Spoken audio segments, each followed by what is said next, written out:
Well, it's Saturday, April the 4th, and we just picked up 42 of these deals, and I can't get my car by here, my truck. Normally I get back up to the pond, and we'll walk over to the pond and see what's next. And here we are at the pond. It's settled in. I've still got my low point over there, and I'm just going to take one of those rain gutter downspout diverters so that the water will run out of this bed. And we're going to start over there with the things once we get this flat. It's flat in a lot of places, but it needs to be graded right here. And we'll put those wall blocks in here, and they're cut so they can make a circle. And then we'll get another load of them. I stepped this off, it's 40 feet around there, so we got 42 blocks because they're a little under a foot wide. Well, the wind is still howling. This is about an hour later. We graded some of that soil that we put in here in compost last year and made a flat bed. I wanted enough room here to get by with the lawnmower, and we can get a little soil out here in this little area so we can grow grass up against it.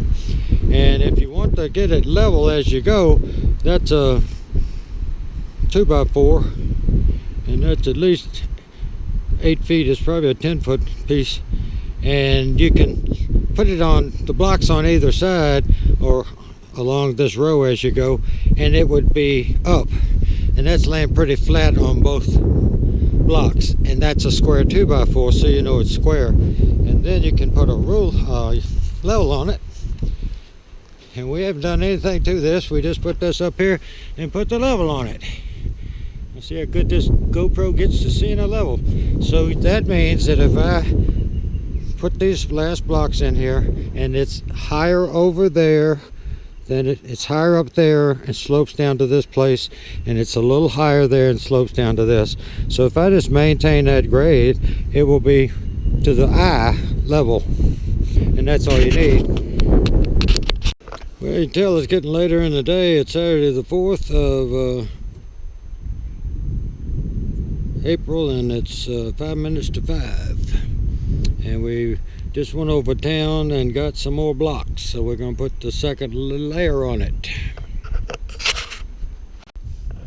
Well, now it's 5:37 on Saturday the 4th of April, and we've got a second tier around there.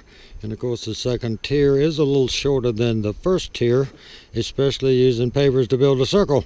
But that's where I want my spillway to go, and I might shift it over once, move that one over and put it there, because see, I put this in there so I'd have a drain there, and somehow we're going to need a spillway outside the bed.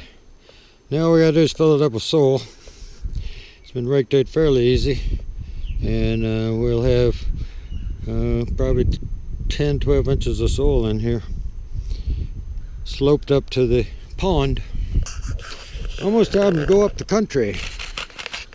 We're working on this pond bed, and that's 2 cans of compost, almost full, not quite, and that's 4 that we've already emptied. And here's the pond bed. We've got 3 loads of the trash cans full of compost, and we noticed there were some onions coming up.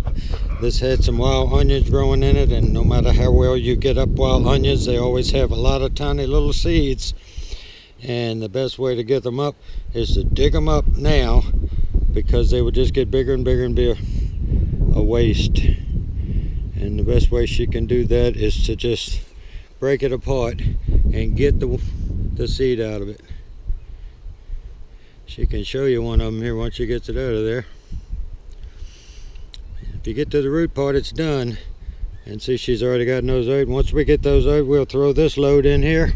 We got 2 more, and then we got a trailer full of topsoil. Well, we got the compost in there. We need to level it out just a little bit. And that's the first load of topsoil, because that's about all I can push. And we're going to put that on top of this. Well, this is the easiest we know to get this stuff out. We put the trailer in a ditch, and then we put a piece of cardboard under there, which will catch most that doesn't go in the wheelbarrow. Then we push it out with a square bladed shovel, and then when we get down to this point, we rake and scrape it out, and then we'll use that broom. And we have to carry it, about 125, 30 feet. Well, we've finished what we've wanted to do today on this pond.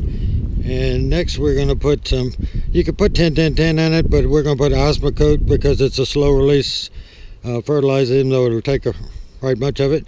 And we'll have to put some lime in here because there's a lot of compost in here.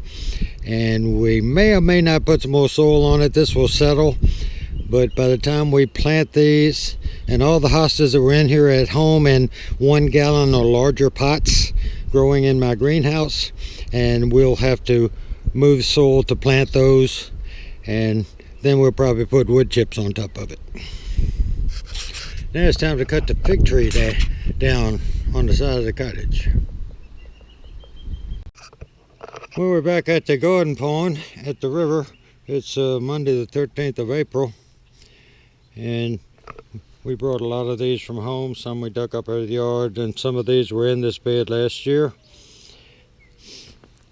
And we've got 3 matching ones and one that we think is pretty close with the margins. And the best way to try to do something when you got this much space is get it into smaller segments.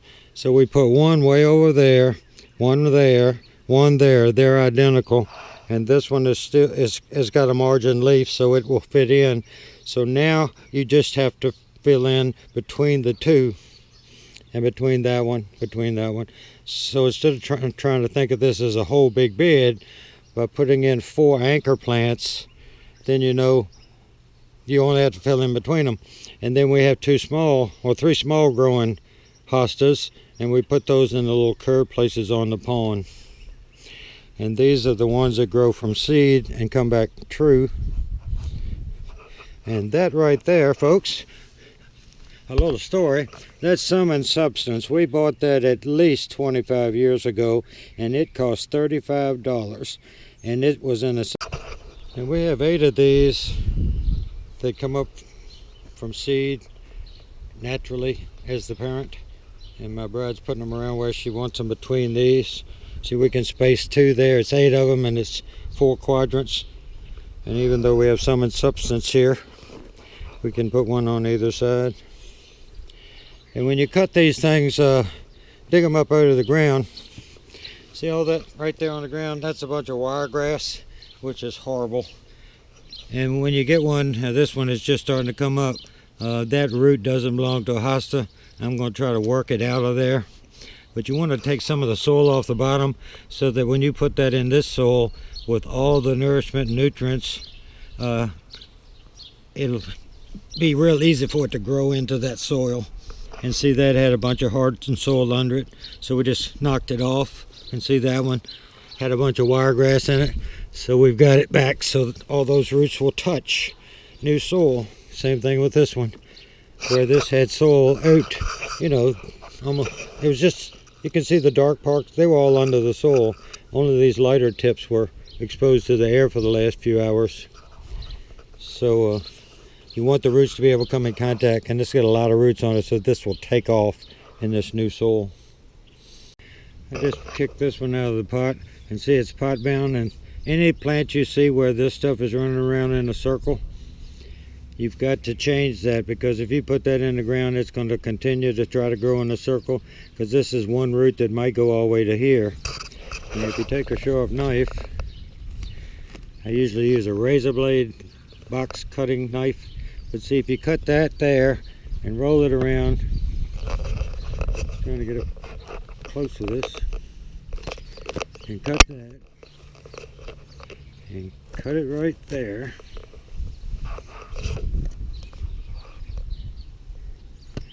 Cut it in 4 places. Now half the roots will die, and the roots that are connected to this plant will spread out. So instead of chasing around in circles, all these roots will go and find a new home. And you can just take and fold these out, and it won't hurt anything. And then the roots will come down from inside.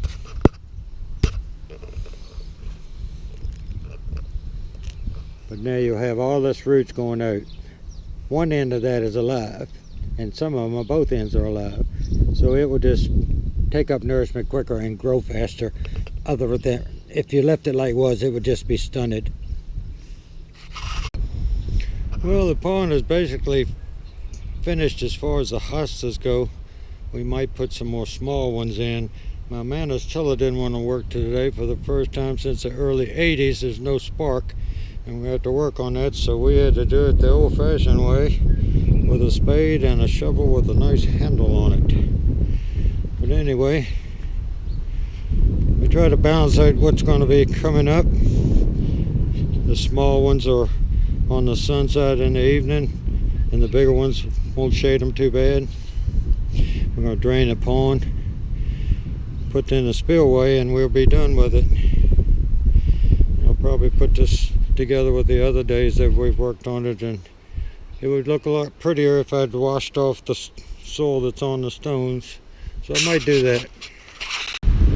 Well, 30 minutes ago it was slick as glass out there, and the wind is a howling. It looks a little bit better with all the soil off our stones.